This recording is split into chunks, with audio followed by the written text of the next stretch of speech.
If someone finally invents time travel and you hop on a trip to the past, you won't recognize many of the things you know and love today. The Statue of Liberty and the Egyptian pyramids, some basic gadgets like the remote control and your laptop, and even the corn you have for lunch have all changed beyond recognition. When the pyramids were originally built in ancient Egypt and Giza and other places, they didn't look sandy brown at all. All of them were covered with white limestone. If you had seen them under the hot African sun, you'd have to look away. That's how smooth and shiny they were. Builders used around 6 million tons of this material for the Great Pyramid of Giza alone. It's the largest one you can still see on your trip to Egypt. The local rules were quite a thrifty crowd, and they reused some of the casing stones for other construction projects. A massive earthquake in the 14th century has also loosened some of the stones, so you won't see a lot of limestone, but some of it is still there, on top of the Pyramid of Khafre in Giza. It looks like it has a second peak on top of the first. In ancient times, all pyramids used to have capstones called pyramidions, covered in a mix of gold and silver. Most of them have been lost over the centuries, but you can still see a few of them at museums. They show images of Egyptian deities. The pyramids were probably modeled after a sacred pointed stone, the benben. It represented the rays of the sun. Now, lifting heavy rocks wasn't so simple without the tech we have today. I guess you'll agree with me if you helped your friends move at least once, and they made you carry the couch. But those smart Egyptians of the past thought of that and chose the pyramid shape. It lets the weight distribute evenly throughout the whole thing. The Statue of Liberty has also had a major makeover since it was first unveiled in 1886.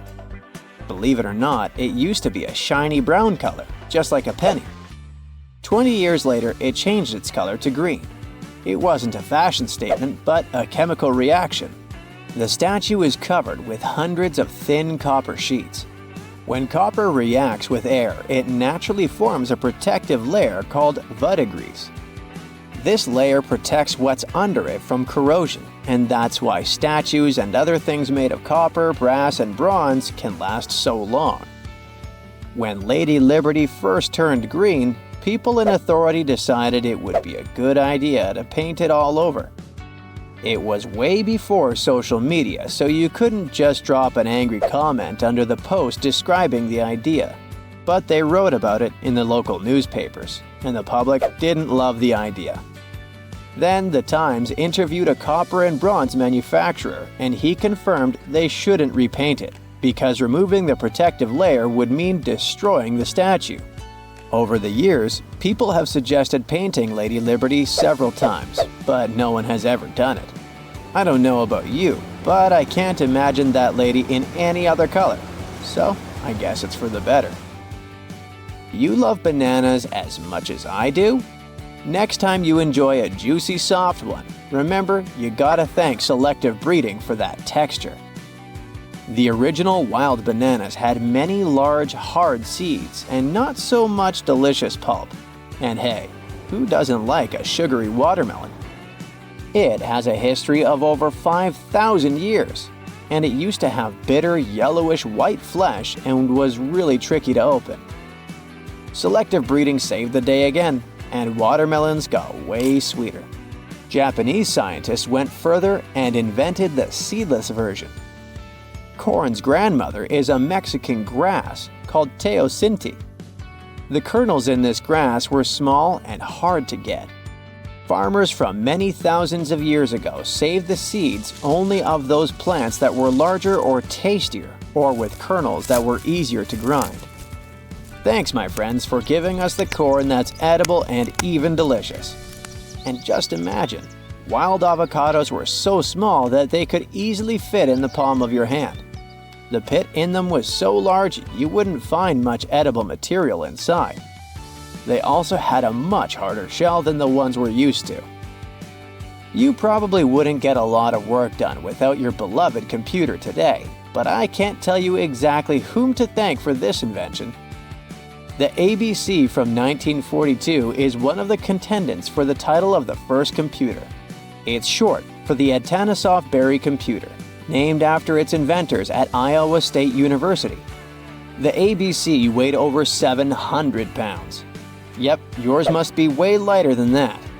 That big boy consisted of around 300 vacuum tubes and had a rotating drum, a little bigger than a paint can, and had small capacitors on it. A capacitor is a gadget that can store an electric charge, like a battery. The ABC could solve problems with up to 29 different variables to help scientists save some time. Like modern computers, it used binary digits, ones and zeros, to represent all numbers and data. Because of that, it was possible to do the calculations electronically. And now, my favorite part, the ABC finished one operation about every 15 seconds. Just for you to compare, it's millions of operations per second now. Unlike the tech we use today, the ABC did not have a changeable stored program, so the program could only do a single task at a time. An operator had to write down the intermediate answer and then dial that back into the computer. Sounds like another reason to be happy we live in the 21st century. That remote control you use for all sorts of appliances has gone a long way too. Nikola Tesla, who gave us alternating current, designed one of the first wireless remote controls back in 1898. He named his invention teleautomation and demonstrated it on a miniature boat controlled by radio waves. The boat had a little metal antenna attached to it. Tesla sent signals to the boat using a box with a lever and a telegraph key, which was his version of a remote control. Those signals set electrical contacts on the boat into motion and moved the rudder and the propeller, and Tesla was controlling the boat. The concept of the remote control soon spread to other gadgets. The first television remote control followed in 1950. It was designed by the Zenith Radio Corporation, called LazyBone. Don't take it personally, please. This LazyBone had a massive cable that was attached to the TV set, and those who tried it didn't fall in love with the invention because they tripped over that cord. I feel your pain, my friends. If you live or work on one of the top floors, you gotta love this one. Meet the first passenger elevator. It traveled at the speed of 40 feet per minute. Not the fastest, I know, compared to today's record, which is 40 feet per second. But hey, it was built back in 1857 in New York and was more of a tourist attraction than a necessity. The elevator had a steam engine hidden in the basement of a 5-story building. 3 years later, they shut it down because the public didn't appreciate it. Otis Tufts filed the first patent for a vertical railway around the same time. His invention included an actual car with a bench inside for people to sit on. Sounds like a great spot to hang out with friends to me. What do you say? Then they started adding elevators to luxurious hotels around the world. They were entire rooms with a rich design, upholstered seats and mirrors on the walls, and sometimes even a small chandelier. There was an obligatory operator who'd close the door and the car would start its super slow ascent. It was still more about style than about speed, so I guess I'd choose the stairs. One of the most unexplored and mysterious places on Earth is located in plain sight. It's one of the most majestic monuments of humankind. The wonder of the ancient world hides a secret that scientists and archaeologists still can't solve. This is the Great Sphinx of Giza in Egypt. The huge sculpture of a lion with a human head was carved out of rock about 4,500 years ago. Scientists still don't know the exact date of its creation and are also unaware of who built it and what for. There are many assumptions and theories, but none of them has been confirmed. Most people have seen this majestic sculpture either in photographs or in reality, but almost no one knows what's hidden underneath it. The statue of the Sphinx was carved from a single piece of limestone. It was painted. The remains of color pigment on the surface prove this. In the distant past, the Sphinx looked much brighter and more colorful than what we see now. But even after thousands of years, its greatness hasn't diminished. And by the way, Sphinx is not the real name. It was invented by the Greeks about 100 years or more after its creation. Initially, the Egyptians called the statue Hor-em-Akhet. There are many legends and theories saying the Sphinx is there for a reason. It's like a watchdog that guards the tomb of the pharaoh and the secrets of ancient Egypt. These legends become more plausible when archaeologists discovered hidden entrances at the feet of the Sphinx. They believe that these secret passages are the beginning of the tunnels leading to the halls with treasures. You can find a lot of stories on the internet that claim the Sphinx hides the Hall of Records, a repository filled with ancient and secret knowledge. One of the main artifacts of this repository is supposed to be the records of the ancient mythical state of Atlantis. According to legends, the entire library from this city was moved under the Sphinx. The entrance to this library must be located next to the Sphinx's right paw. Many archaeologists tried to find this entrance, but came away empty-handed. Also, there are many images with detailed diagrams of the underground city that consists of a network of tunnels and chambers under the Sphinx. Someone says there are structures as tall as 12-story buildings hiding underground, but there's no evidence of this. Archaeologists, even after millennia, continue to explore the mysterious sculpture. At the same time, many Egyptians don't want to learn more about the Sphinx. They're terrified of awakening something supernatural. In 1998, scientists discovered tunnels leading to empty caves under the Sphinx. They found evidence of earlier excavations there. It's quite possible that someone managed to find the treasures and take them away. Some people believe Egyptians found some kind of artifact under the Sphinx that has the power of unknown advanced technologies. The artifact is so powerful that it can change the course of history. Of course, most theories are just fairy tales of conspiracy fans, but it's a confirmed fact that the Sphinx hides a system of caves and rooms. There are so many rumors surrounding the Sphinx that it's impossible to understand what's true and what's false. In any case, it's difficult and dangerous to study the sculpture because active excavations can destroy it. And then the entrance to the underground rooms can get blocked by rocks and lost forever. Also, further exploration requires a lot of money, and financing is not always easy to find. But the main reason? It's too risky. There's no guarantee that people will be able to get out of the underground labyrinths. For these reasons, scientists and archaeologists have been exploring this majestic structure for so long.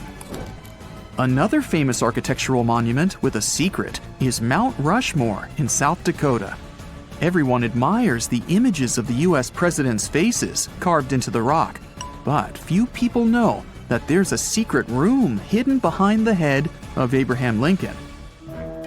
The architect of Mount Rushmore wanted to carve slabs on the rock with the record of the main stages of the country's history. But his plan was too complicated to carry out. Then he was offered to implement it on a much smaller scale, to build a secret room inside the mountain. The idea was to save this knowledge so that future generations will always remember the history of their country. Unfortunately, the architect didn't have time to finish his work. The construction stopped for several decades. But in the late 90s, the project was resumed. Porcelain enamel panels depicting the history of the U.S. were placed in the room. It's possible that these plates will be stored there forever. But people can't see them, at least for now. The room is inaccessible to tourists as it's too difficult to get inside. Another secret room is located in the Empire State Building. More precisely, it's not even a room, but a place where you can take cool photos. Almost all tourists gather on the observation deck of the 86th floor to enjoy a stunning view of Manhattan. But there's another deck with panoramic windows on the 102nd floor. There are way fewer people there because almost no one knows about that place. Fortunately, access to this deck is open to everyone.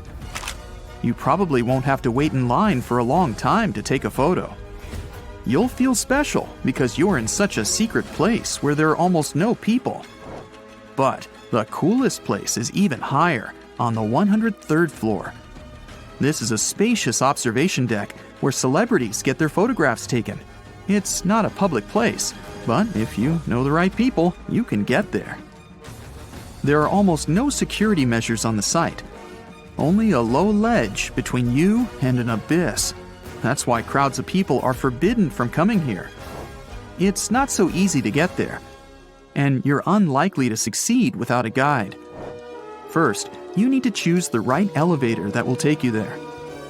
Then you'll go through several engineering rooms filled with pipes, electrical panels, and other technical stuff. The final part of your way is a set of stairs inside a tiny corridor. And here you are, at the top of New York. Now we're in Paris. See the Eiffel Tower? Inside it, there are restaurants and observation decks. But if you try hard, you can find a secret apartment. Now it's a museum, but it was built so that people could live in it. The architect of the tower, Gustav Eiffel, created this apartment in 1889 for himself. It's almost at the very top of the Eiffel Tower. Imagine what a beautiful view he observed every day. He was the first and only tenant. No one else could gain access to this place. When the architect passed away, the apartment remained empty for a long time. Only recently, they restored it and turned it into a museum. Inside, the epoch of the last century is recreated. They even put wax figures of Gustav Eiffel, his daughter, and the American inventor Thomas Edison inside the room. This place is filled with an endless stream of passengers, office workers running late, visitors from other cities, noise, and train whistles. At Grand Central Station in New York, among all these sounds, you can hear the sound of a ball hitting a racket, if you're in the right place. A real tennis court is hidden inside New York Central Station. It belongs to a tennis club that arranges corporate games for employees of many companies. The club was opened in the 60s. Now we're moving to London, Charing Cross Road. It isn't easy to find one secret place here. To do this, you need to look carefully at your feet. Do you see these sewer grates in the asphalt? Inside them, you can notice two signs with the name Little Compton Street. Yeah, there's another street right below you.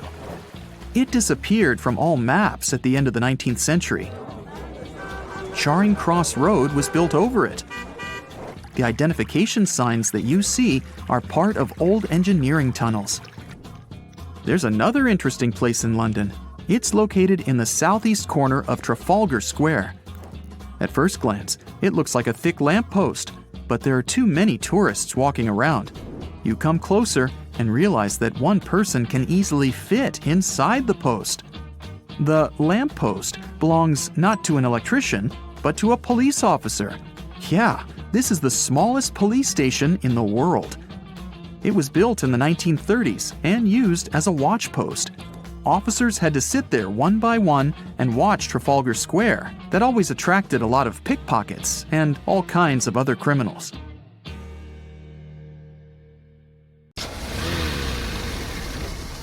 And now we're off to almost 5,000 years ago. Let me take you to ancient Egypt, where back in 2550 BC, guess what? The construction of the Great Pyramids of Giza started. People learned to build cathedrals and skyscrapers, but it wasn't until recently that these massive buildings appeared. It's still a mystery to even modern scientists how these pyramids were built 5,000 years ago. No wonder they are one of the 7 wonders of the ancient world. They're also the oldest of them and the only wonder of the ancient world that still exists in the 21st century. It must have taken a lot of cooperation to build a thing that massive, even for today's metrics. But the Giza pyramids weren't the first pyramids ever. The first one, called the Step Pyramid, was built around 80 years before the first pyramid of Giza in 2630 BC for King Djoser. It wasn't meant to be extraordinary, but ended up being quite impressive. It was a pyramid of 6 stepped layers of stone. It was 204 feet high, which is as tall as a 19-story building. And it was the tallest building that existed at that time.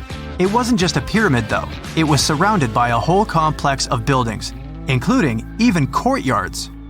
In ancient Egypt, people believed in the afterlife, so everyone, especially kings, wanted to make sure they had everything they needed to get ready for it. Here's why the pyramid complex was perfectly supplied with a lot of objects people used every day.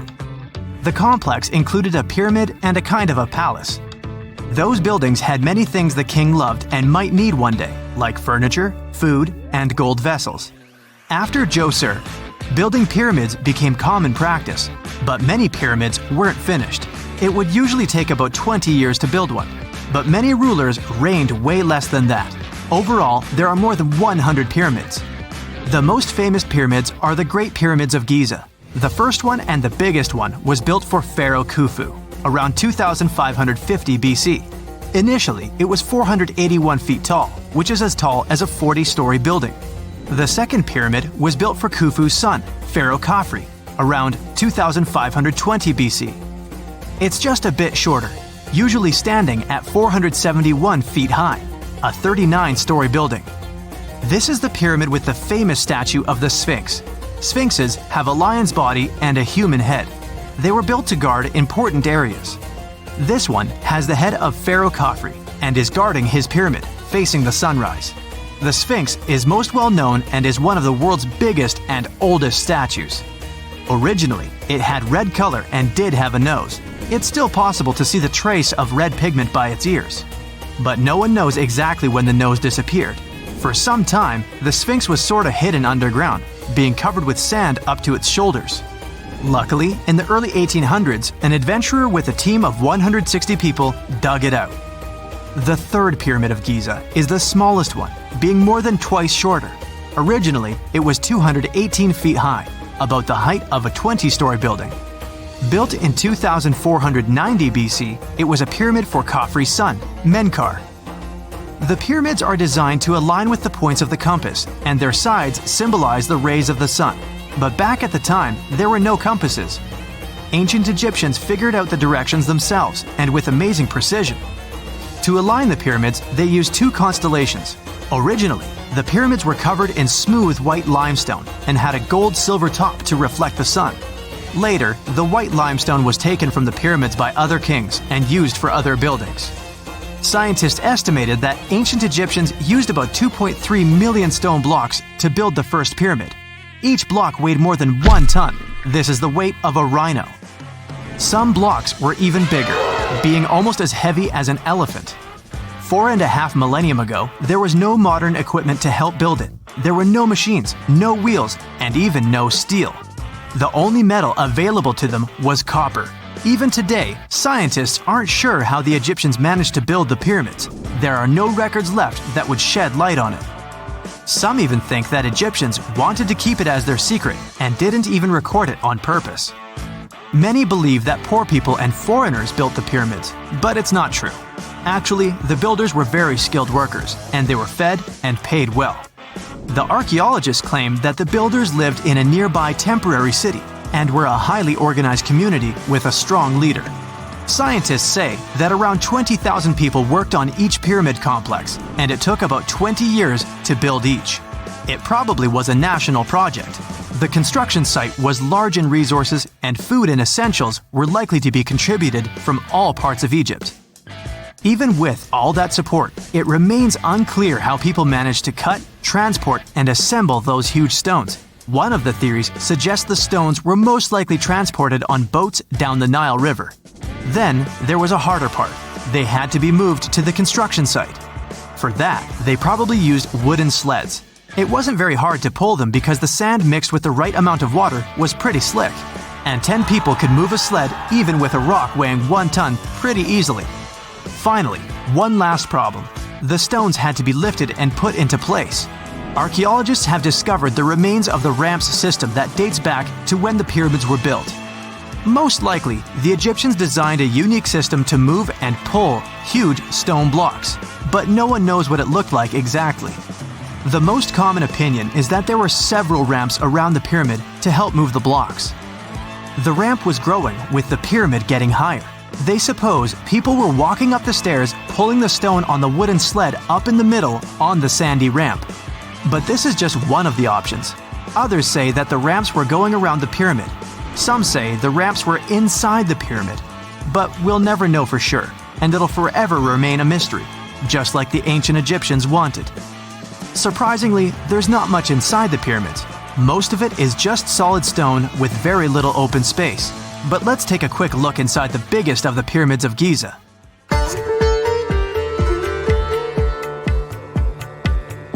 From the entrance, there are two stairs, one going down and the other one going up.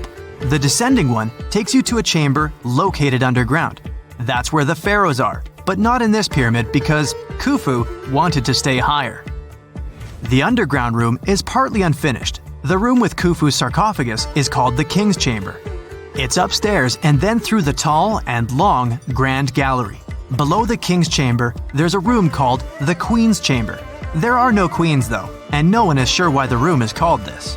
Unfortunately, none of these have any hieroglyphs on the wall. They're just bare. If you want to see them, you should go to the other rooms that are decorated.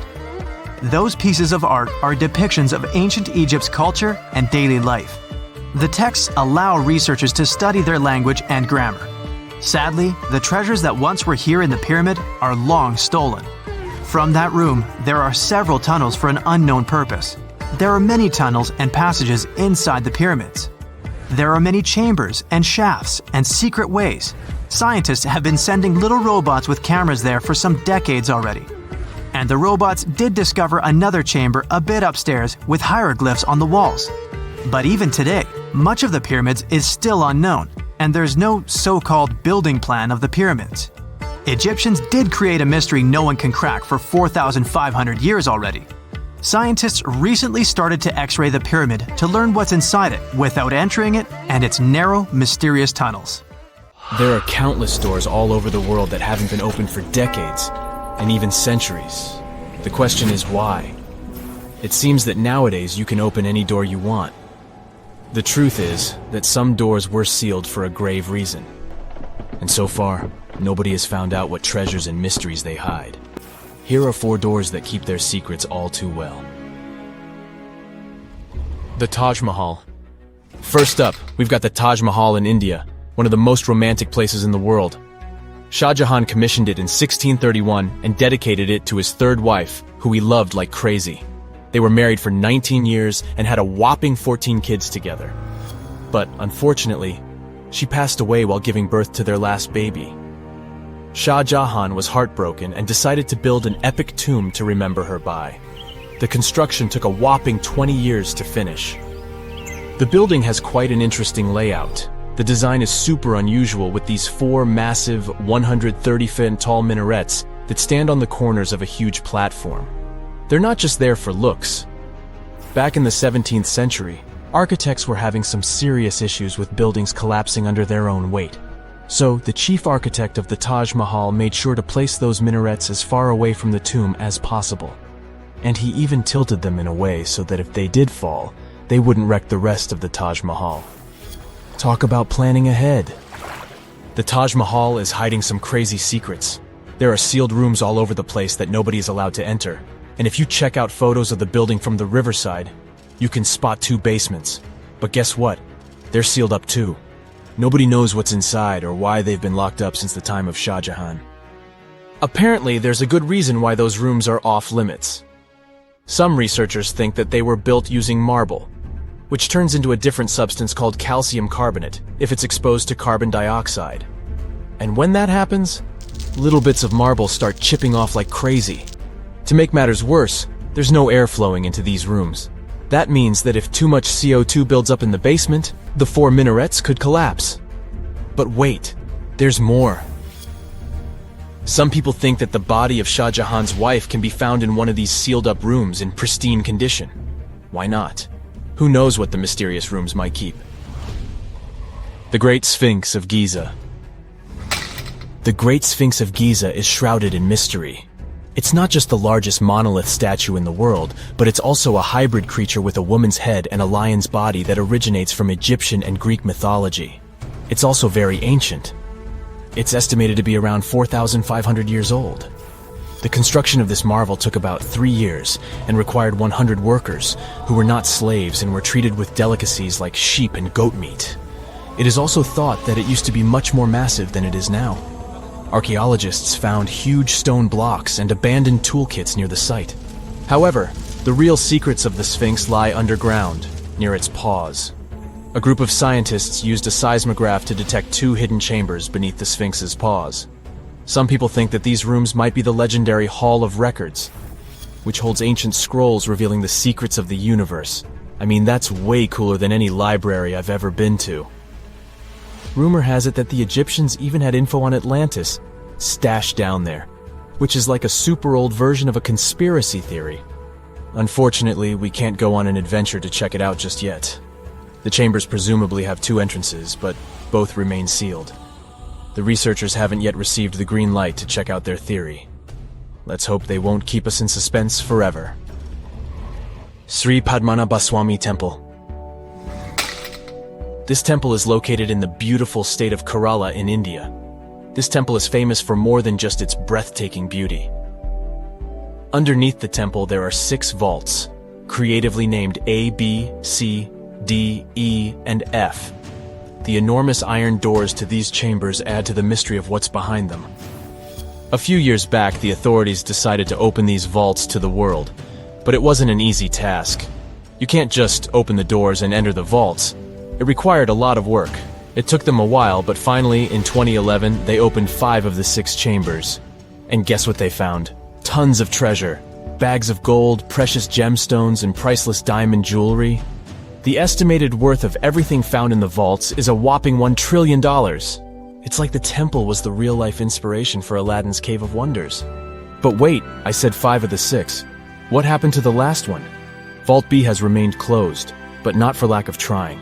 They simply didn't manage to open it. There is even a belief that it's fatally cursed. Legend says that only a saint or sage can break the curse by chanting a specific mantra. But no one has been able to do this yet, presumably because we don't have saints or sages at our disposal. There is also rumor that in the 30s some temple invaders tried to enter Vault B to do some good old looting. But they never reached their target. Apparently terrible snakes materialized out of nowhere and chased the gang away. But of course, this is just an urban legend, and there is not proof of that. However, it is said that the Auditor General dealing with the temple claimed that Vault B had been opened at least 7 times since 1990, and nothing bad happened to anyone who entered. Who knows? Maybe we should send Indiana Jones to check it out. The First Emperor's Tomb. Deep under a hill, completely undisturbed and surrounded by dangerous traps, lies an ancient 2,000-year-old tomb. It belongs to Qin Shi Huang, the first emperor of China. He was born in the Qin state and became king when he was just a boy. But when he grew up and gained full power, he united the warring states ancient China was divided into by conquering them. After that, he created the Qin dynasty. When he died in 210 BCE, they buried him deep underground in a massive tomb. And when I say massive, I mean massive! Back in 1974, some farmers in Xi'an, China, stumbled upon something strange while digging a well, a huge terracotta soldier. This discovery led to an extensive archaeological dig that has continued for over 40 years, revealing a collection of thousands of clay soldiers. The unique thing about these soldiers is that each one has its own unique features, from hairstyles to facial expressions. It's believed that there could be up to 8,000 of these soldiers, but only 2,000 have been found so far. Interestingly, the central tomb, which is believed to be the resting place of the emperor, is still untouched. In ancient records, there are references to a vast underground city that the emperor built, complete with scenic towers, palaces, and whatnot.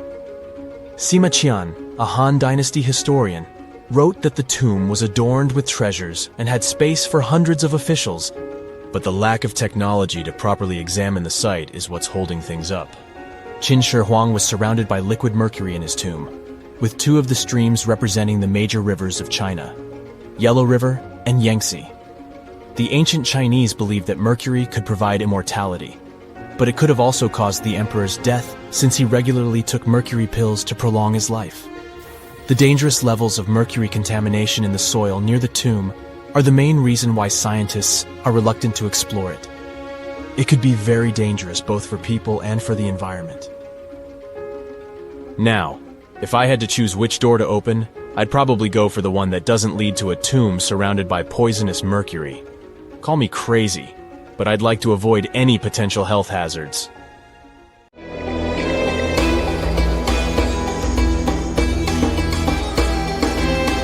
The Great Pyramid was created as the final resting place of ancient Egyptian monarch Khufu. According to legend, French leader Napoleon entered the Great Pyramid and came back out looking shaken and super pale.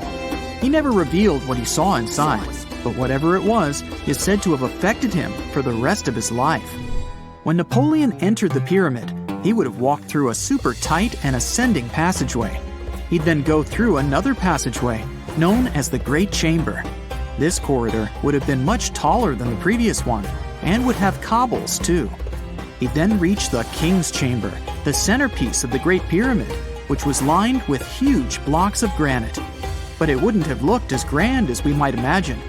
There are no hieroglyphics decorating its walls, as Egyptians only began decorating the burial chambers of pyramids much later on. The pharaoh's tombs deep inside the pyramid would have also been filled with treasures, from chunks of gold to the world's most expensive jewelry. But this would have all been looted a long time ago. The only thing that probably would have been left in there would have been a huge sarcophagus, which would have once contained the king's mummy. He'd also have to walk past the queen's chamber. This room most likely didn't hold any queens though, as pyramids were usually only built for one person. There are mysterious tunnels leading from here. To this day, no one is really sure what they're there for. And that's not the only mysterious and creepy thing Napoleon may have encountered, as stories of pharaohs leaving ancient curses on pyramids go way back. Many pyramids had warnings written on the outside, telling of horrifying things that would happen to those who entered and disturbed the peace. We might not know what exactly Napoleon found in the Great Pyramid that scared him so much, but we know for sure what was found in Tutankhamun's tomb. Tutankhamun was an ancient Egyptian pharaoh who was only 8 or 9 years old when he took to the throne. He became a cultural phenomenon when his tomb was discovered almost completely intact in 1922. His pyramid sits in the Valley of Kings in Thebes, modern Luxor, which is in Egypt. Unlike the Great Pyramid, Tutankhamun's tomb was covered in beautiful wall decorations. The walls told the story of how he would travel to the afterlife through the underworld. Egyptians believed all people would have to take this journey, so they would fill their tombs with objects and paintings to help them get there. There'd also be spells painted on the walls. They believed this would help people pass over to the next realm. The journey would be pretty long, and for that reason, the ancient Egyptians would also fill the pyramids with food. Tutankhamun's pyramid was filled with 8 fruit baskets. They even found something called gingerbread fruit in there. The rooms were jam-packed with furniture, statues, clothes, and staffs, amongst a whole bunch of other things. You'd likely find a lot of clothes and expensive jewelry in the pyramids as well. The ancient Egyptians wanted their ancestors to travel in style to the afterlife. They put Tutankhamun in his final resting place with over 50 pieces of clothing, all of the highest quality. There were tunics, scarves, gloves, and headdresses, and a ton of jewelry. Bracelets, pendants, necklaces, rings, and scarabs for protection were all found inside. Each of them was made of gold or precious stones. There were also fans made of ostrich feathers to keep the old pharaoh cool in the hot Egyptian sun. But the temperature inside the pyramids never actually went above 68 degrees Fahrenheit. The ancient Egyptians developed a super cool air conditioning system that we don't fully understand even today. Tutankhamun's pyramid also contained 130 walking sticks made from ebony, ivory, silver, and gold to help him on his journey. There were 3 chariots hidden away in case he got tired of all the walking. They also put 11 boat paddles inside, but there was no sign of any boat. The pyramids would be littered with the pharaoh's favorite scents and perfumes. During the excavation of Tutankhamun's pyramid, it quickly became clear that it had been robbed during ancient times. There was damage to doors and traces of oils left in empty jars. It looks like someone raided the pyramid for gold and the scents, perfumes, and oils that had been left for King Tut. There was still a bit of perfume, which was made from coconut oil and frankincense, left in one bottle. It seems like Pharaoh Tutankhamun loved board games. There was an ivory traveling set of senet in his pyramid. Although we don't know for sure exactly how to play it, we have figured out it was sort of an ancient Egyptian version of backgammon. It looks like it was a two-player game where the goal was to knock your opponent off the board. Not really sure who Tutankhamun's mummy was supposed to play with, though. The ancient Egyptians had some rituals that may seem pretty strange to us. For example, they used to shave their eyebrows off if they ever lost a cat. So it's not too surprising they put some really weird things inside pyramids. Archaeologists discovered a collection of mummified cats and scarab beetles in pyramids that date back more than 4,000 years. They were found in the pyramids of Saqqara, which is south of Cairo. They also found a bunch of makeup kits and mirrors inside. Makeup was worn proudly by both men and women in ancient Egyptian times. Eyeliner was the most popular cosmetic. The Rosetta Stone was one of the best discoveries ever made in pyramids. It was found by our man Napoleon Bonaparte and his team. It's a black granite rock that dates back to 196 BCE. It's transcribed in Greek, Demotic, and hieroglyphic. When it was translated in 1822, we got the key to understanding ancient Egyptian hieroglyphics for the very first time. The discovery of Queen Hatshepsut's mummy in 1903 changed our understanding of the Egyptians forever. After she had passed away, her successor, Thutmose III, removed most of the evidence of her reign, so we basically knew nothing about Egypt's first great female leader. She's now gone on to become one of the few and most famous female pharaohs of Egypt. Pharaoh Khufu even had a fully fledged boat in his pyramid. Archaeologists uncovered more than 1,200 pieces of a giant boat near the Great Pyramid at Giza.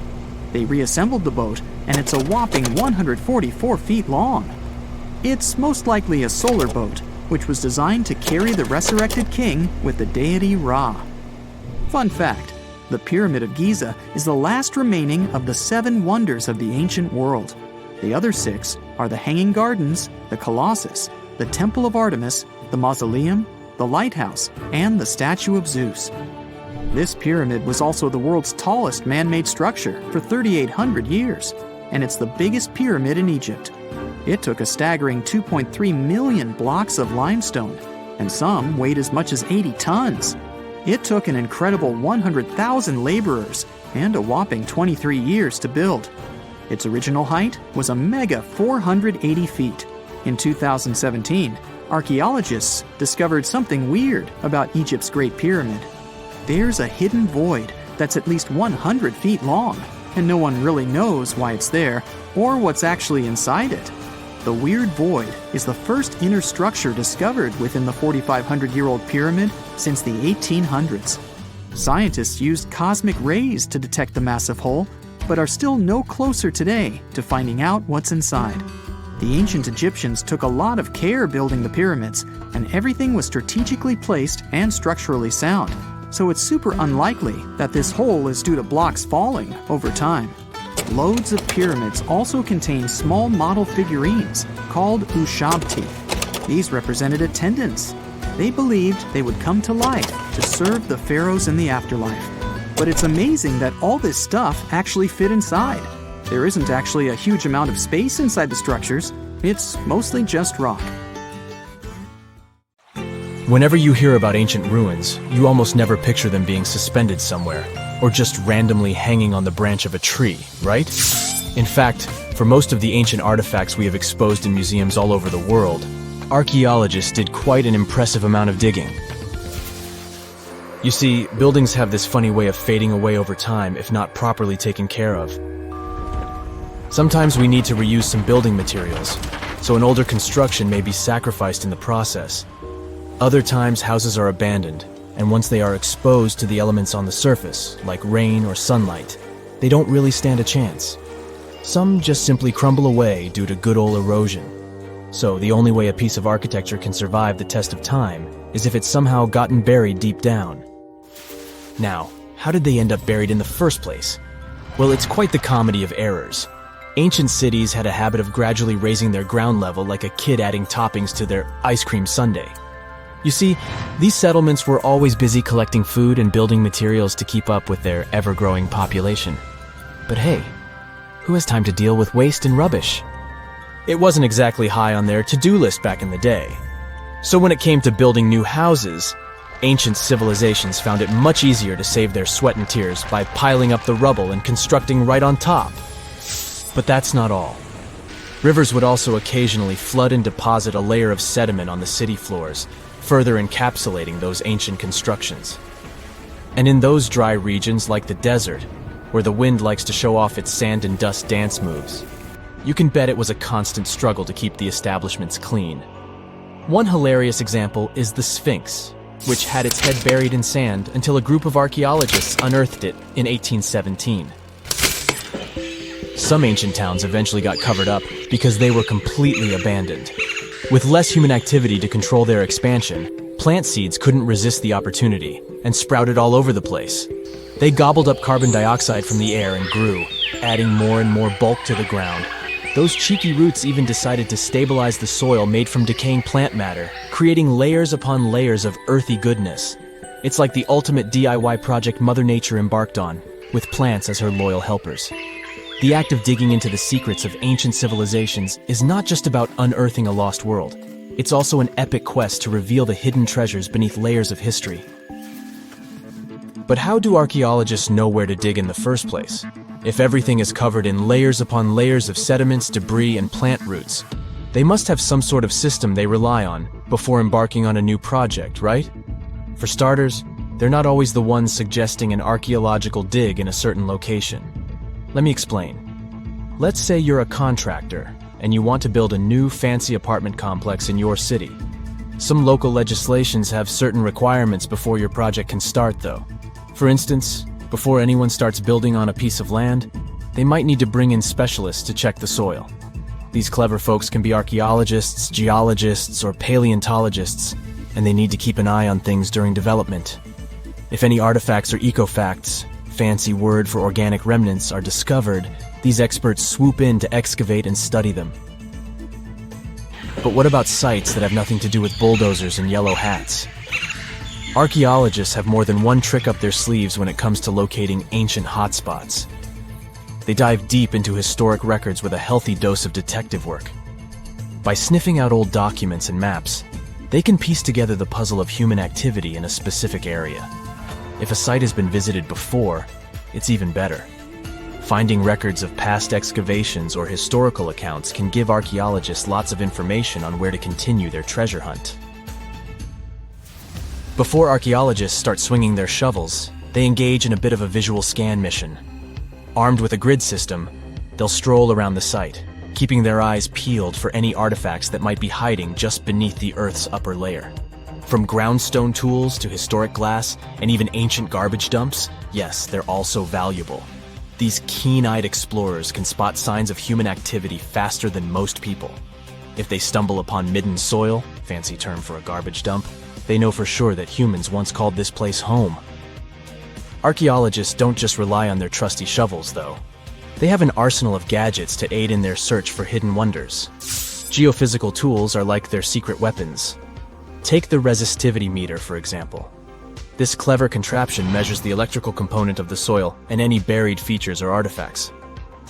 A buried wall, for instance, will create a different resistivity reading than the surrounding soil. Magnetometers and ground-penetrating radar work in similar ways, showcasing potential hints of ancient treasures in the soil. And who could forget our trusty old friend, the GPS? It helps archaeologists map out precise locations, like a high-tech treasure map, leading them straight to their pot of gold. Care to virtually visit some of the most important archaeological sites in the world? Well, follow me. In the United Kingdom, for instance, you'll find this interesting place called Stonehenge. It's one of many henges scattered around, but this one really takes the cake. Picture this: massive ancient stones standing tall and proud, arranged in a funky outer ring and an inner horseshoe, with some smaller stones thrown in for good measure. And guess what? These amazing stones have been around for over 5,000 years. Talk about a serious case of rock-solid longevity. Now, here's where it gets interesting. According to local folklore, the legendary wizard Merlin whipped out his magic wand and poof! He teleported these massive stones all the way from Ireland. Apparently, some giants had assembled them there, but Merlin decided they would look much better at their new location. Others think it's just the ruined remains of an old Roman spiritual edifice. These amazing structures were built by our Bronze Age ancestors. With their simple tools and limited tech, they managed to create this monumental masterpiece. Impressive, right? Unfortunately, there's still so much we don't know about this area. Stonehenge's initial purpose remains a mystery to this day. Sure, there are lots of theories, but scientists have yet to agree on the subject. However, we do know that it's perfectly aligned to catch the sunrise during the summer and winter solstices. The ancient city of Pompeii is an equally amazing archaeological site. Picture this. Mount Vesuvius, a notorious troublemaker, decided to throw a volcanic tantrum and completely covered this ancient Roman city. It turned it into a time capsule, located outside present-day Naples in Italy. Fast forward to the year 1748, when a bunch of adventurous explorers stumbled upon Pompeii. Lo and behold, they discovered a treasure trove of well-preserved goodies. Streets, houses, food. Probably a bit stale by then. Blingy jewelry, fancy sculptures, colorful frescoes, everyday household items, and even animal and human remains. It was like an epic archaeological party. From the looks of it, Pompeii had it all. Fancy houses and villas, a massive 20,000-seat arena, cute little artisan shops, hangouts like taverns. And let's not forget the saucy spots like those luxurious bathhouses for some intense pampering. There's also the Sanctuary of Apollo, where people used to gather for their daily dose of worship. And of course, the bustling heart of the city, the Forum of Pompeii, where all the cool people used to hang out. And guess what? Pompeii is so cool that it made it to UNESCO's World Heritage List back in 1997. That's like the ultimate Hall of Fame for historical awesomeness. It also includes many other famous buildings and sites, like the Taj Mahal in India and the Acropolis of Athens in Greece. Consider the Great Pyramids, one of the original 7 wonders of the world and the only one that still exists today. Did you know that the pyramids of Giza weren't the only pyramids out there? And they weren't even the first ones. First, there were the pretty good pyramids, but they didn't catch on. Nah, I made that up. Back to the story. In ancient Egypt, it was believed that kings were chosen by gods to serve on earth as their mediators. In the afterlife, they were expected to become gods themselves. The pyramid complex was built to make sure that the king had everything they might need in the afterlife. The complex included the pyramid, a palace, and temples. The tomb in the pyramid, where the king was buried, was filled with many things they might need, like furniture, food, and gold vessels. Actually, the first pyramid had been built 80 years before the first pyramid of Giza appeared. Overall, there were around 100 of them. Some weren't finished though, since the construction took a while and not every pharaoh lived long enough to see the end of the construction. And now let's talk about the construction itself. The biggest of the pyramids of Giza is as tall as a 40-story building. So how on earth did they manage to build a structure that massive 5,000 years ago, long before machines and other equipment appeared? Well, let's figure it out. So Pharaoh Khufu ascended the throne around 2575 BCE, and his architects started the construction of the oldest and biggest of the pyramids of Giza. He figured that over 2 million limestone blocks had to be used to build the pyramid, each weighing around 2.5 tons, around the weight of a rhino. The architect wanted to finish the construction in 20 years. To make it possible, a stone had to be carried and pushed into place every 4 minutes, 24 hours a day, 7 days a week, and 365 days a year, except leap year.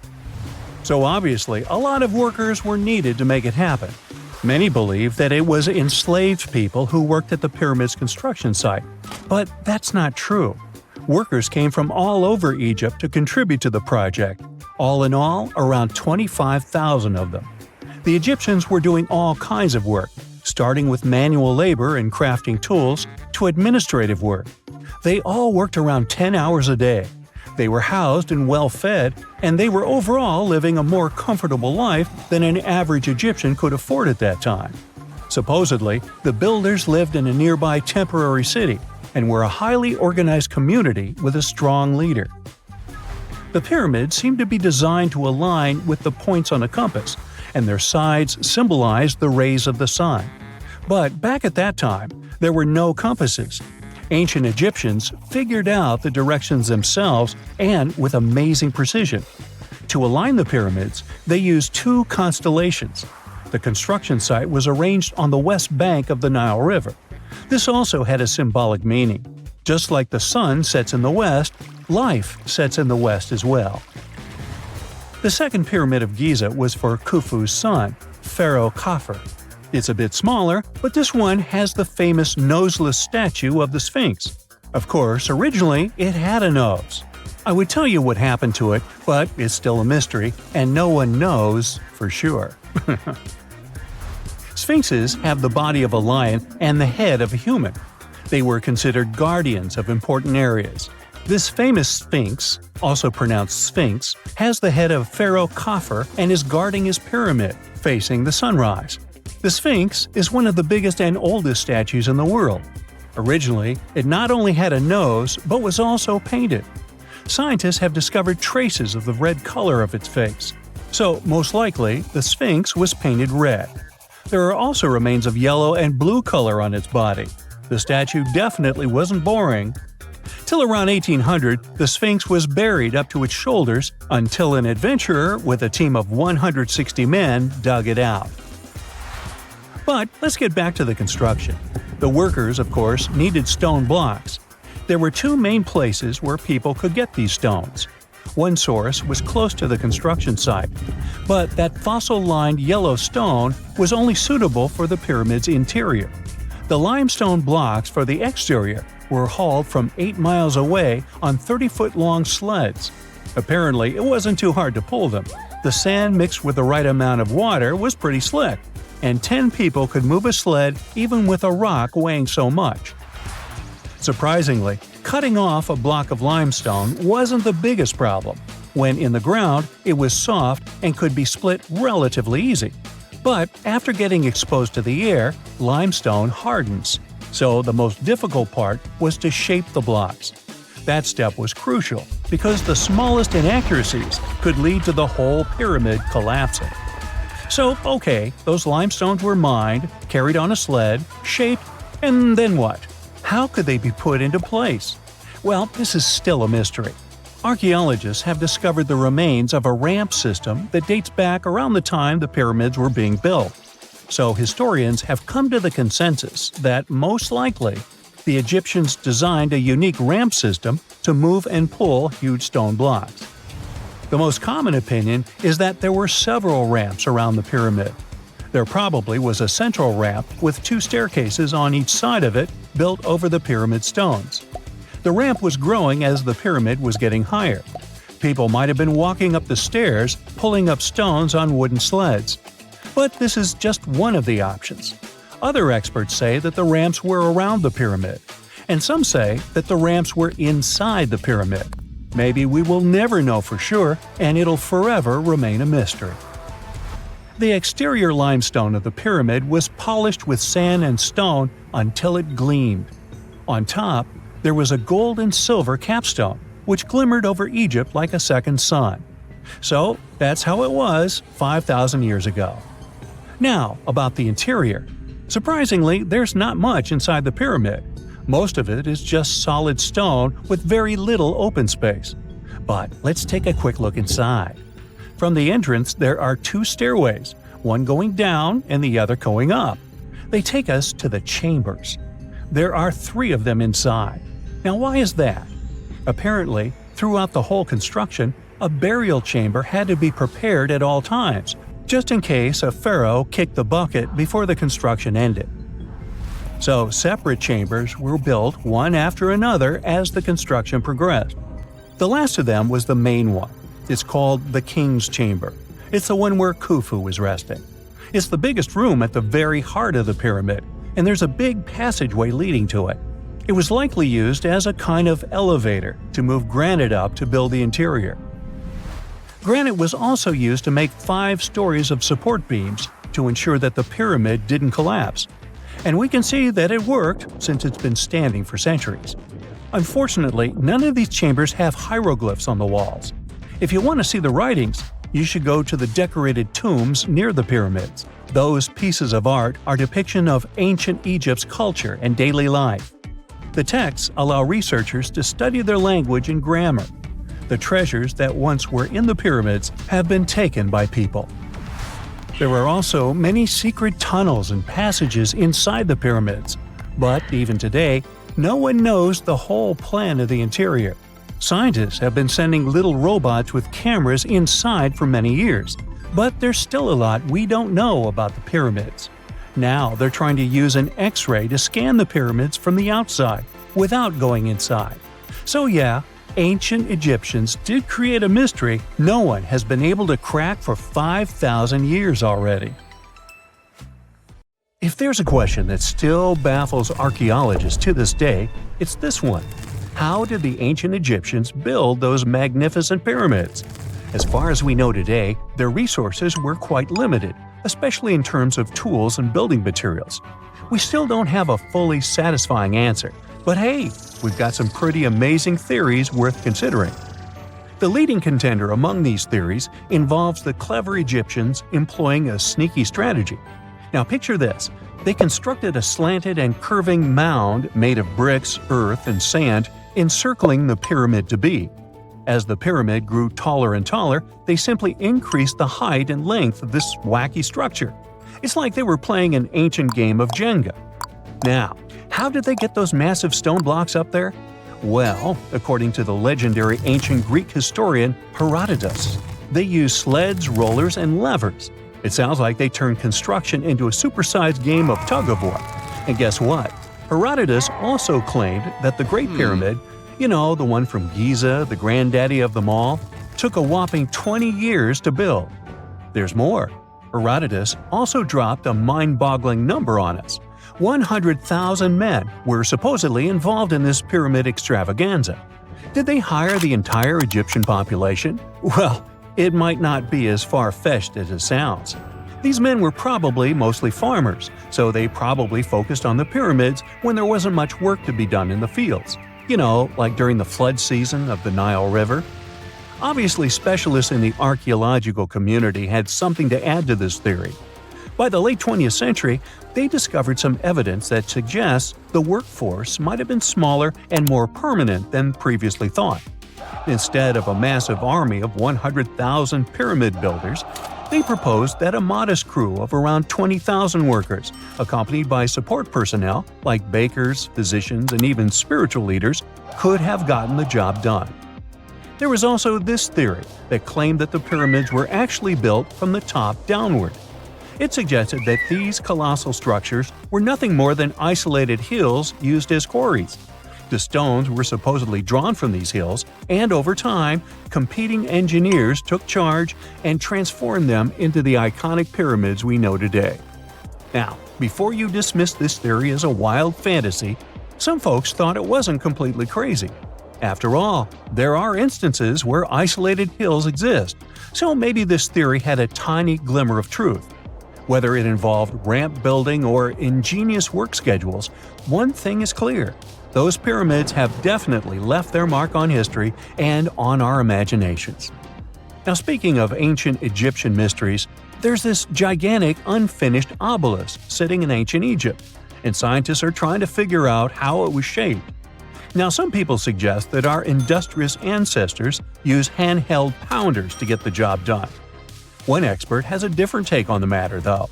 He argues that if we take a closer look at the pattern left behind by the shaping tool, we'll notice something peculiar. The walls of the trenches surrounding the obelisk display a neat and even pattern, which is pretty unlikely if they were pounded away by mere mortal hands. According to this expert, those horizontal striations are usually the result of a tool that takes breaks while removing material, leaving its mark on the surface. But wait, there's more.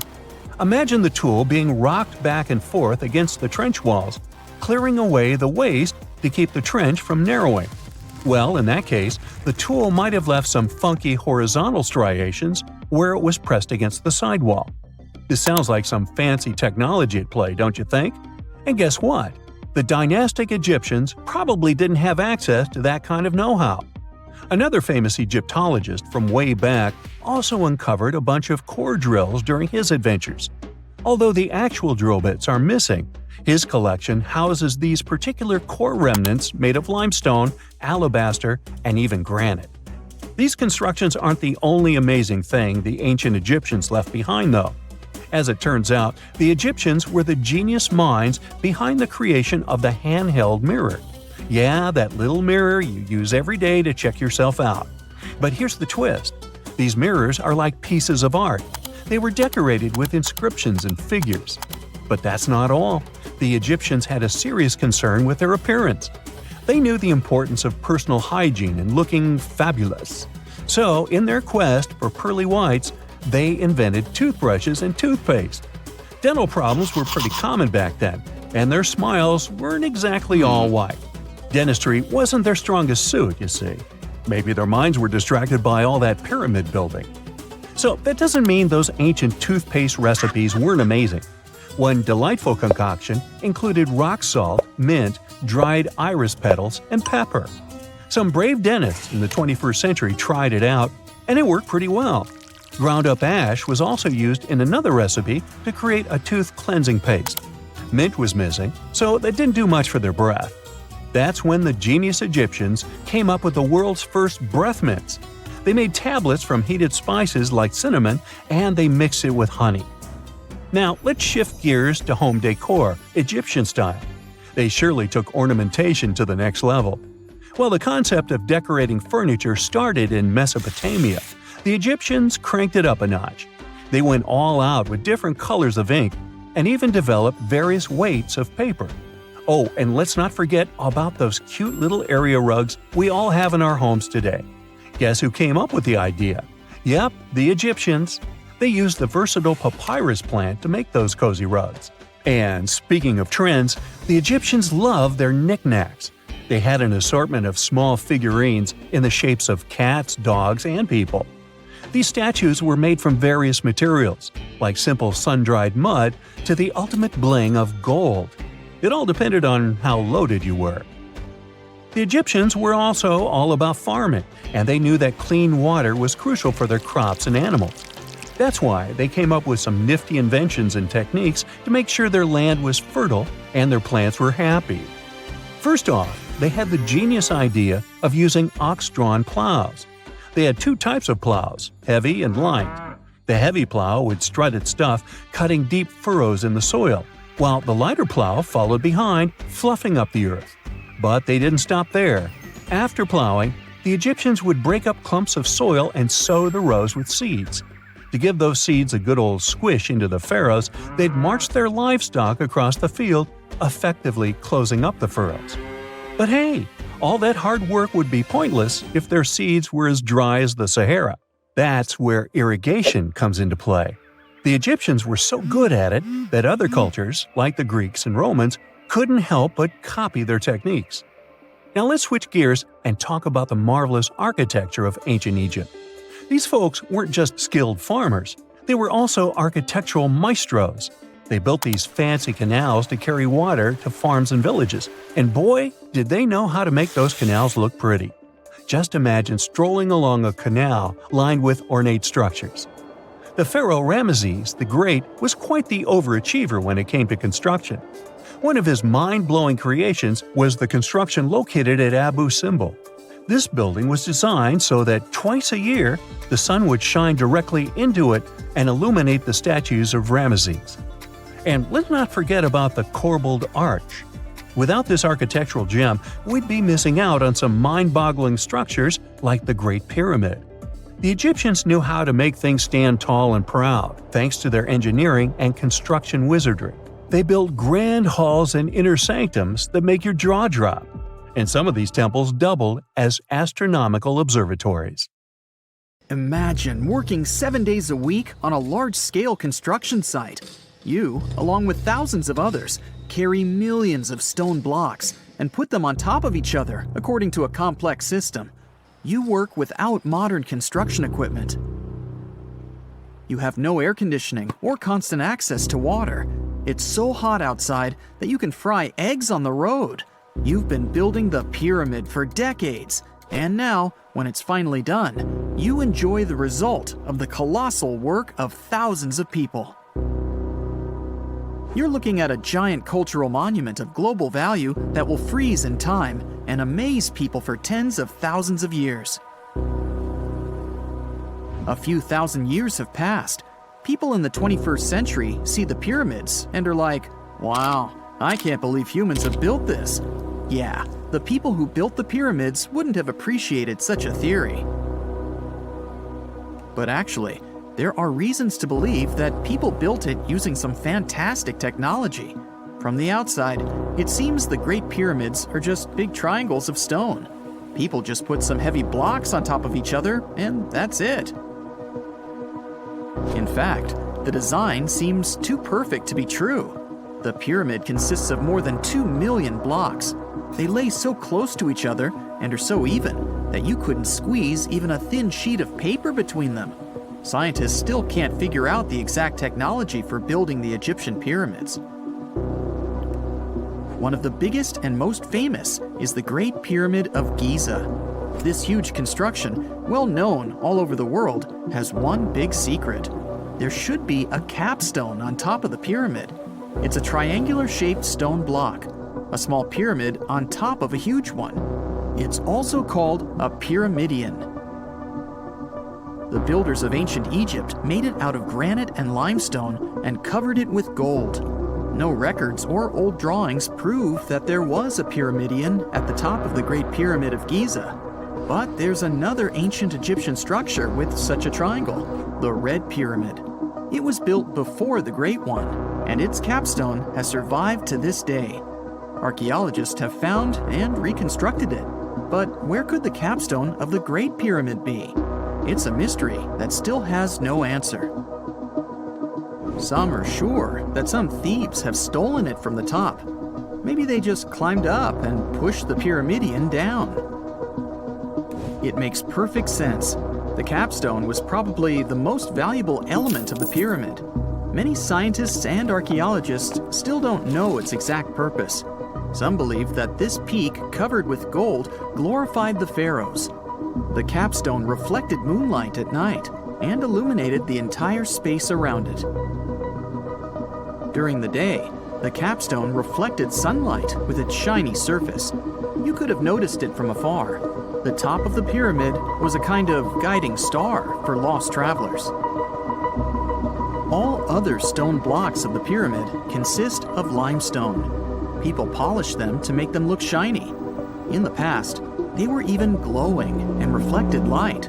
You could see glowing pyramids from space, although they looked like tiny lights.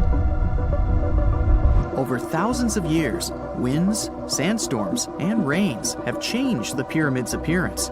If people had taken care of them all this time, they would have looked like something out of science fiction movies, or the pyramids from Las Vegas. But unfortunately, we will never see their original appearance. Some archaeologists and scientists believe that the capstone could absorb the sun's energy and distribute it evenly throughout the pyramid. No one knows precisely why the Egyptians needed this technology. There's a theory the pyramids are ancient energy systems. The pharaohs applied this energy to use some unique technologies that were more advanced than all the achievements of the 21st century. And the triangular shape of the pyramids was ideal for boosting this electromagnetic energy. In theory, solar radiation, or electromagnetic forces, accumulated at the top of the pyramid, filled the inner rooms, and then went down the walls to the base. Any surface distortion could prevent the flow from spreading, so they had to create a perfectly smooth surface. That's why they installed the blocks so that nobody could squeeze a needle or razor blade between them. Many people believe in this theory because they built the pyramids from limestone. This material can hold energy inside itself. In the inner part, they created granite deposits to cause air ionization, that is, to create an electric charge. They also dug channels under the pyramid for water to transmit electricity. And at the top, they put a gold capstone, the best conductor of electricity. So, this is how you get a great power generator. Different cultures used similar technologies to create electricity all over the world. But these are all theories. If it had been working, humanity would have used these technologies today. There are mentions of the metal industry, chemistry, engineering, physics, mathematics, and astronomy in some ancient records. Most scientists don't believe in all these things. We know the detailed stages of the technology's development in different cultures. In the 21st century, scientists, historians, and anthropologists can track the evolution of all modern devices. If people had created some technological inventions in ancient times, the history of the world would have looked different. Perhaps all the achievements of antiquity could have been wiped off the face of the earth by global cataclysms, and it can happen to us. Just imagine how people would dig up a laptop in 5,000 years. Perhaps they wouldn't understand what kind of device it is. Another Egyptian wonder surrounded by mystery is the statue of the Sphinx.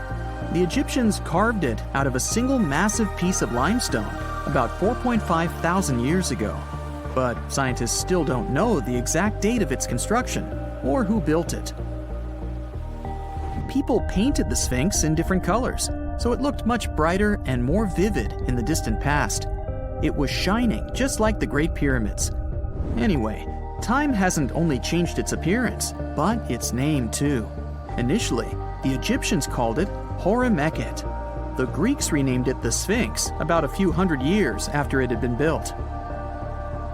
The Sphinx emphasized the greatness of the rulers of Egypt. It also performed a symbolic function of a watchdog guarding the tomb of the pharaoh and the paths leading to it. This version sounds realistic, since archaeologists have discovered many secret entrances at the foot of the Sphinx. Perhaps these rooms and intricate tunnels lead to underground halls with treasures. And treasures don't always mean gold and jewelry. According to legends and theories, the Sphinx guards the Hall of Records, the storage of all humankind's knowledge. The information about the ancient mythical state of Atlantis could be there. You can find many detailed maps of the internal dungeons of the Sphinx on the internet. They show structures 12 stories deep under the statue. It looks like a small city filled with gold, scrolls of knowledge, and various ancient artifacts. But don't believe all these maps. These are just theories. Several thousand years have passed, but people have very little information about it. Archaeologists know that there are still many strange and exciting things about the Sphinx that are still undiscovered. Some locals are afraid to research because they believe they can awaken something terrible from the underground depths. Therefore, it's mostly scientists from other countries who conduct the excavations. In 1998, scientists discovered strange tunnels leading to empty rooms under the Sphinx. They realized that some people tried to get there through tunnels in the past, and maybe those people took all the treasures that were there. One of the legends says that some powerful artifact lays beneath the Sphinx. Its technology can change the whole world, but the locals are hiding it because it can damage the planet. Some believe that you can find evidence of unknown technologies painted on the granite walls in the pharaoh's tombs. But most likely, these paintings and signs tell us the myths and legends of ancient Egypt. But what if Egyptian symbols and drawings are detailed instructions for using ancient technologies? What if the locals that lived at that time thought, people in the future won't be able to get energy themselves. Let's leave some detailed instructions for them. Anyway, there are many riddles and theories. In reality, the search for answers is a dangerous undertaking, since it's not easy to get into the underground halls. Excavations can ruin the structure of the entire Sphinx. Any person inside the tunnels may get lost and never be able to find their way back. Besides, it costs a lot of money. Now, what would be awesome is if people could invent some device that could scan underground areas and show their detailed models. Hey, I bet you didn't know that trees used to grow in the middle of Egypt's barren, sun-roasted Sinai desert. It's true. If you can't picture it, I don't blame you. But archaeologists have recently stumbled upon a tree-lined boulevard. Yep, an actual green avenue leading to a massive ancient fortress. No, this isn't some mirage or an overactive imagination, although I do have one. But it's turning our ideas of ancient Egyptian desert life upside down. Let's rewind a bit. The site in question is called Tel Abu Saifi, located in the northern part of the Sinai Peninsula. For a long time, it was known as a dusty archaeological footnote, the home of ruins from the Ptolemaic and Roman periods. You know, the era after Alexander the Great swaggered through Egypt and the Roman Empire called dibs. But recently, Egypt's Ministry of Tourism and Antiquities decided to give it a fresh dig. And what they found out turned to be more than just a forgotten outpost.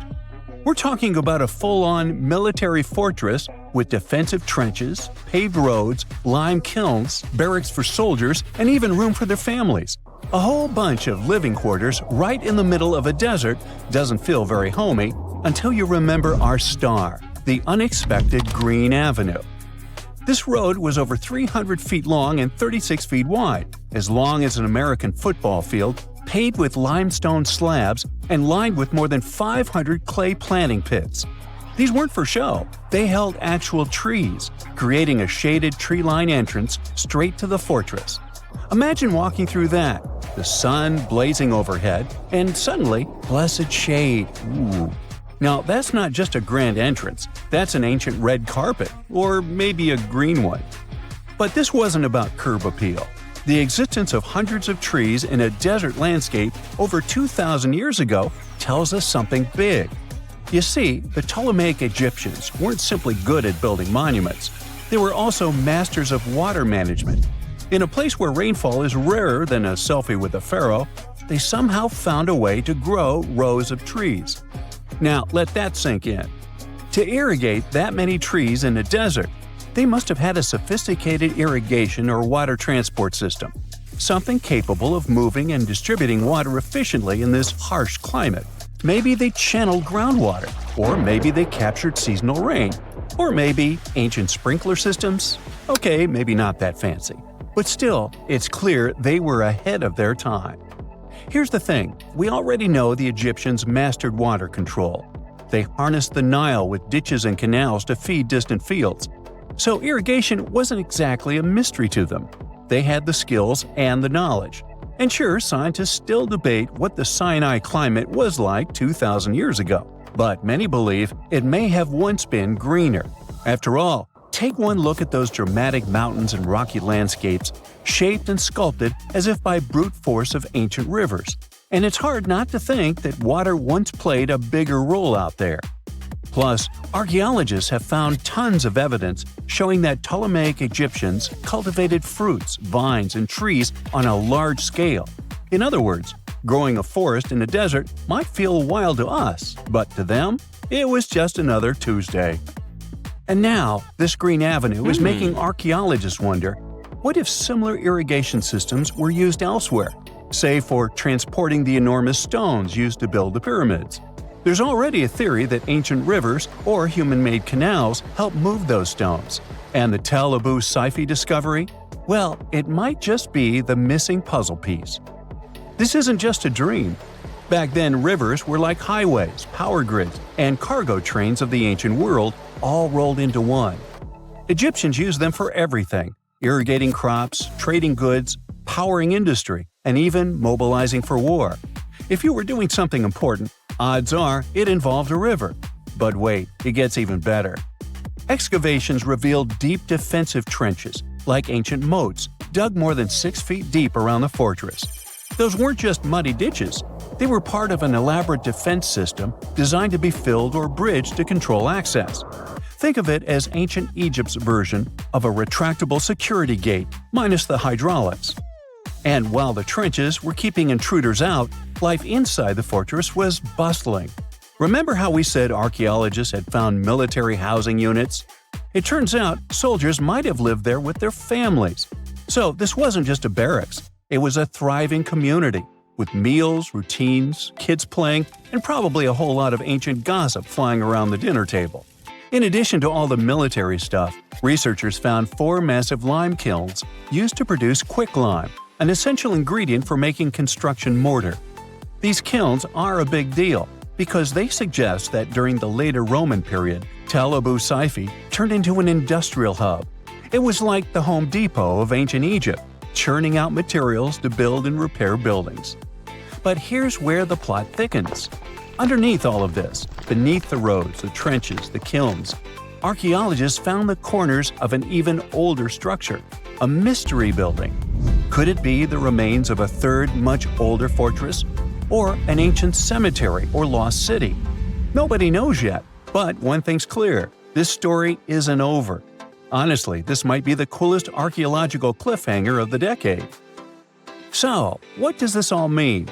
Well, for starters, it challenges everything we assumed about desert life in ancient Egypt. For the longest time, deserts were thought of as natural barriers, dry, deadly, and empty. But this find suggests that the desert might have once been green and full of life, not because the climate was dramatically different, but because the Egyptians were incredibly good at bending the environment to their will. They didn't just survive in the desert, they transformed it.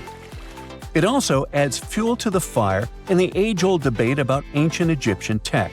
If they could build a fortress with tree-lined roads, moats, irrigation, and industry in the middle of the Sinai, is it really such a stretch to imagine they could engineer water channels to move pyramid stones? Forget the Ancient Aliens TV show. Sure, it's entertaining, I'll give you that, but it makes us forget something crucial. Those people were brilliant.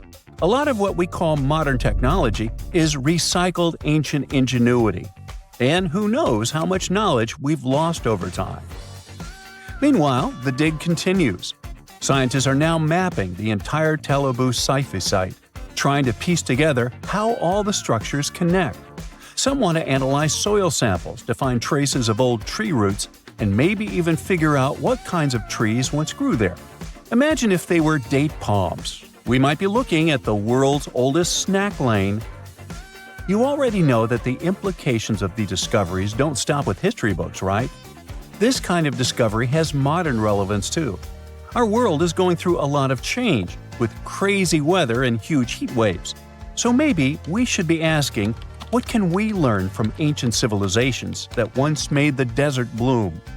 If nothing else, Tel Abu-Saifi reminds us that the ancient Egyptians were more than just pharaohs, pyramids, and mummies. They were visionary planners, eco-architects, and straight-up problem solvers. They didn't wait for nature to hand them what they needed. They engineered it. And thanks to discoveries like this, we're getting a clearer picture of just how advanced and, frankly, how cool ancient Egyptian civilization really was. So next time someone tells you deserts are just empty wastelands, you can hit them with this fun fact. Over 2,000 years ago, in the heart of the Sinai Desert, there was a fortress with a tree-lined avenue, moats, military housing, an industrial center, and even a secret underground structure. Take that, sand dunes! Who knows what else is still buried out there, waiting to rewrite history. It's 1898, and you're taking part in excavations in Saqqara.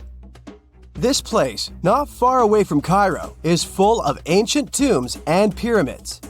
You're in your Indiana Jones mood and hope to find something really phenomenal to become famous.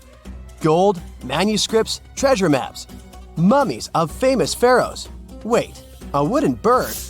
You're really disappointed as it looks like a regular toy. An old one, but still.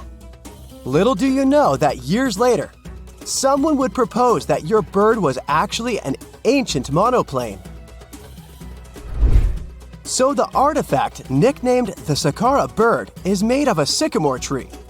The birdie has a wingspan of just 7 inches and weighs around 40 grams. A perfect original souvenir from Egypt, I would say. It's over 2,000 years old and looks pretty plain, without any carvings of feathers or other intricate ornaments. It has a beak and eyes though, which makes our find look like a hawk, the emblem of the deity Horus. Its tail is rather unusual as it's squared, looks weirdly upright, and it seems like the sunken part of it was the place for a now missing piece. Humans love solving a good mystery, so there have been several attempts to explain the use of the birdie. First, quite simply, is that it was a ceremonial object. The second idea is that it was a toy for a child from some well-off family. It could have been some sort of boomerang, which was a popular concept in ancient Egypt. Then there was a theory that the bird had been used as a weather vane. But this one has been debunked as the figure doesn't have any holes or markings, except for the one made at the museum in Cairo to fix the exhibit on a stick. So there was no way to hang it in the past. Almost a century after the bird was found, Egyptologist Dr. Khalil Masiha proposed a new theory that it could have been a model of a monoplane. He believed the bird was missing a horizontal tailplane. Otherwise, it had its wings set at a right angle, similar to that of modern planes. It could have worked to generate the aerodynamic lift necessary for flights. Dr. Masiha also claimed that it was common at that time to place miniature models of technological inventions in tombs. So, did the ancient Egyptians really invent the plane in 200 BCE? That would make the Wright brothers, who are considered the inventors of aviation, really upset. They made one of their first flights only in 1903. There's just one way to know for sure, and that is to test the model. But you know, the ancient museum in Cairo would unlikely let one of their cherished exhibits fly around like a toy. That's why glider designer Martin Gregory built a similar model, this time of balsa wood, and concluded that even with the missing tailplane, the plane wasn't much of a flyer. Case solved? Not really. This didn't sound convincing enough to the History Channel, so they invited an aerodynamics expert to build another replica of the bird. He tested it in weather conditions similar to those in Egypt and was impressed with the little plane's abilities. So, if they did invent the prototype of a plane back in the times of pharaohs, it would be a good example of an oupart. That's an out-of-place artifact, an object that's way ahead of its time in terms of technology or history. And the Saqqara bird isn't the only example of such a revolutionary concept. In 1901, a group of divers retrieved the Antikythera mechanism from an underwater shipwreck near the Greek island of Antikythera. It's been dubbed the world's first analog computer, and it's currently dated around 100 BCE. The bronze mechanism could tell the position of the sun, moon, planets, and stars, as well as the lunar phase, the dates of upcoming solar eclipses, and even the speed at which the moon moves through the sky. No one's sure who used it and how or where it was made. But it's obvious that it's extremely precise and way too advanced for its time. The first flushing toilets in the world were invented in the middle of the 20th century. Just kidding. The ancient Minoans on the Mediterranean island of Crete and the Indus Valley civilization both came up with this brilliant invention at the same time, around 4,000 years ago. The plumbing and sanitation were so well done that no one managed to design anything better until 2,000 years later. One ancient Minoan lavatory was discovered at the Palace of Knossos. It looks like it had a wooden seat set over a tunnel that directed water from a rooftop reservoir to an underground sewer. Other varieties got water from jugs. Only the super rich people could afford all this glory. So if you wanted to shop for real estate back then, the flushing toilet would be a telltale sign you were in the rich neighborhood. Automated doors became a cool, seemingly new invention back in 1931. But the technology behind them is actually much older. Think the 1st century CE old. Mathematician and engineer Heron of Alexandria came up with a hydraulic system to open and close temple doors. To bring it into action, you need to light a fire to produce heat. There was a brass pot under the fire, half filled with water. The inventor connected the brass pot to containers that acted as weights. When the fire was burning, the water moved into the containers. They went down and pulled the ropes. It was nothing like a supermarket door that opens in front of you before you even have time to think. Heron's door took hours to open, and there was no way to stop the process. That's why they only opened the doors once a day before people entered the temple, to add some mysticism at the temple during ceremonies. Spooky. Looks like the first ever battery was invented in Baghdad around 2,000 years ago. A German archaeologist found this oval-shaped clay jar in 1938. Scientists are still not sure what purpose it served and who exactly invented it. There is a theory that it was used for electroplating objects with precious metals. When they filled it with a weak acid like vinegar, the battery produced around 1 volt of electricity. Another theory says it was a vessel for sacred scrolls. Would you like to buy contact lenses designed by Leonardo da Vinci himself? In 1508, he invented a glass lens with a funnel on one side. You were supposed to wear it with water inside to improve your vision. Sounds a bit uncomfortable, doesn't it? So, around a century later, French scientist René Descartes decided to improve the idea and make the cornea contact the future lenses. Contacts because they contact your eyes, get it? The glass tube with liquid did help improve vision, but blinking was sadly impossible. 2.5 centuries later, new technologies in the glass industry let scientists design contacts that would fit in the eye and even let the wearer blink. Thanks, guys! Still, those lenses were made of heavy blown glass and didn't let the eye breathe. About 50 years later, contacts became plastic, lightweight, unbreakable, and scratch-resistant, but still covering the entire eye. And then, in 1948, an English optical technician accidentally sanded down a plastic lens and figured out they'd still be in place even if they covered only the cornea. Imagine you're living in 19th century London and need to send a message to New York. It would have taken about 10 days to get there by ship. So when delivery time went from days to hours in 1858, it was a true sensation. The first message was sent by Queen Victoria herself. It was all made possible thanks to the transatlantic telegraph cable, running under the ocean. Sadly, the new cool invention only lasted a few weeks. It took years to bring it back to life. We all grew up believing that Stonehenge is the world's most ancient observatory, but now it has some serious competition for the title. Nabta Playa was built more than 2,000 miles away in southern Egypt and thousands of years before Stonehenge and even the pyramids of Giza. In 1973, a Bedouin guide stumbled upon a strange group of huge stone formations while crossing the Sahara Desert.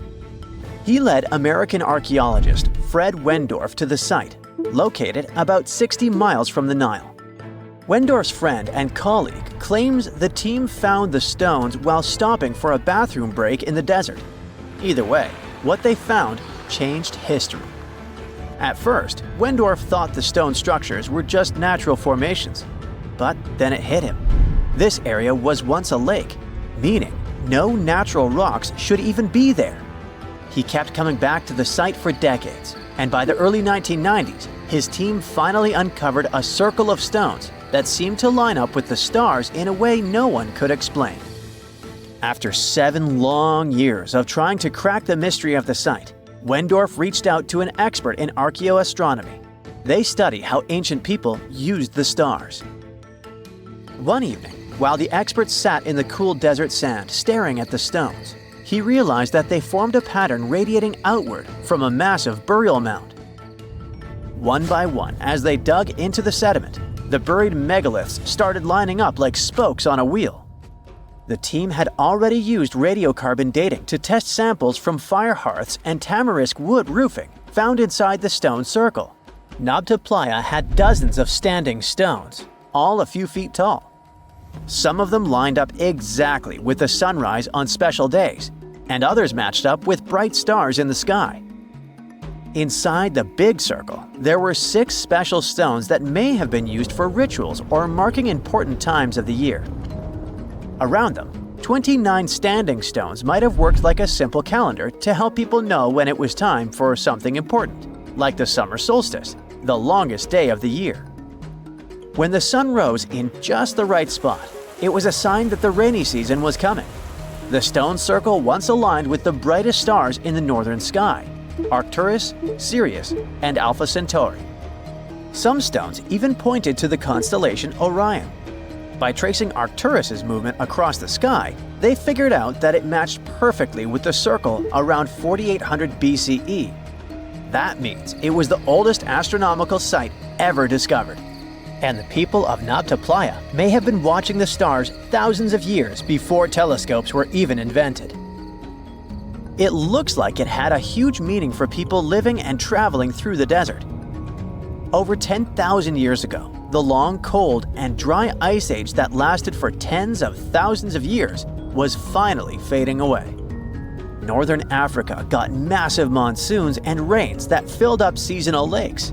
So, parts of the desert turned into short-lived oases. For the nomadic people who roamed this harsh land, these summer rains were everything. Their entire way of life revolved around cattle. When archaeologists opened the central tomb at Nabta Playa, they dug up cattle bones and even a massive rock carved into the shape of a cow. The people who built it used the stars to guide them and find hidden watering holes like Nabta Playa, which likely held water for about 4 months a year, starting with the summer monsoons. But there was no North Star back then, so instead they navigated using bright stars and the way the sky seemed to spin in circles above them. When the lakes were full, the standing stones would be partly submerged, and from the western shore, you would see the reflection of the stars on the dark water. Nabta Playa is way less famous than Stonehenge, perhaps because its stones were buried and the famous site in England was open to visitors for thousands of years. Sadly, when Nabta Playa did become famous, some tourists ruined parts of it by moving stones around, which messed up the ancient star alignments. To protect it, the authorities moved everything to a museum where people can see the stones and the carved cow statue without damaging them. The Egyptian observatory isn't the only construction similar to Stonehenge. It has versions that were used for different purposes, from Germany and France to the US and the Andes in northern Peru. This last one is actually one of the oldest big structures ever built in this region. The circular plaza is made of 2 giant stone walls arranged in a ring. It was likely used for ceremonies and gatherings. Scientists have carbon dated it to be about 4,750 years old, which means it was built before the Great Pyramids of Egypt and Stonehenge. The plaza had 2 entrances and a special layer of clay, soil, gravel, and charcoal underneath. It was carefully planned and built. Archaeologists also found ceramic pieces, quartz crystals, and gemstones at the site, so it was definitely a special place. People visited it for centuries, but at some point it was sealed off, probably because of changing beliefs and traditions. The most recent discovery was the remains of a large timber circle roughly the same age and with parallels to Stonehenge, all the way up in Denmark. This open-air structure was likely part of a special area where prehistoric people from the late Neolithic and early Bronze Age gathered for rituals and ceremonies. The circle was made up of 45 giant wooden posts, forming a huge ring about 100 feet wide. The wood is gone now, but scientists believe tall timbers once stood in the holes and created an impressive wood henge. No one knows exactly what these circles were used for, but archaeologists have found animal bones and food remains at similar sites. So people probably used to gather there for feasts and rituals. In 2024, scientists found 2 ancient stone circles from the Neolithic period in Dartmoor National Park in England. Some archaeologists believe they might form a sacred ark. Many of Dartmoor's stone structures were built in a curved shape on the high ground in the center of the area. A long time ago, Dartmoor was covered in forests, so people may have used the high ground as important markers. One of the newly found circles fits inside this ark, but the other one is outside of it, to the north. This could have been an entrance point into the ark. There's also a raised bank of earth near the stones, which looks similar to other famous Neolithic sites, like the Ring of Brodgar in Scotland and Stonehenge itself. This means the people who built these circles may have visited Stonehenge or been inspired by it. Archaeologists in Oman found ancient stone monuments called tralith, which got the nickname Arabian Stonehenge. They were finished about 2,000 years ago, but no one knows for sure who built them or why. Scientists also found stone hand axes that are incredibly old, between 300,000 and 1.3 million years old, from the time when the first humans left Africa. At another site in central Oman, archaeologists discovered a Neolithic tomb from around 5000 to 4600 BCE. There are 2 chambers with the bones of dozens of people inside beneath a giant megalithic structure. Nearby, they also discovered rock carvings that were made by people who lived in the area. And then there is another Stonehenge look-alike, this time in Saudi Arabia, that was used as an apartment complex thousands of years ago. Archaeologists discovered a total of 345 stone circles by looking at aerial photos of a lava field. Each circle is between 13 to 26 feet and has at least one large standing stone in the middle. These structures still have remains of stone walls and doorways. Stone circles like Stonehenge are often linked to ceremonies and rituals, but scientists say that many early houses were actually built in round shapes, and rectangular homes only became common much later in history.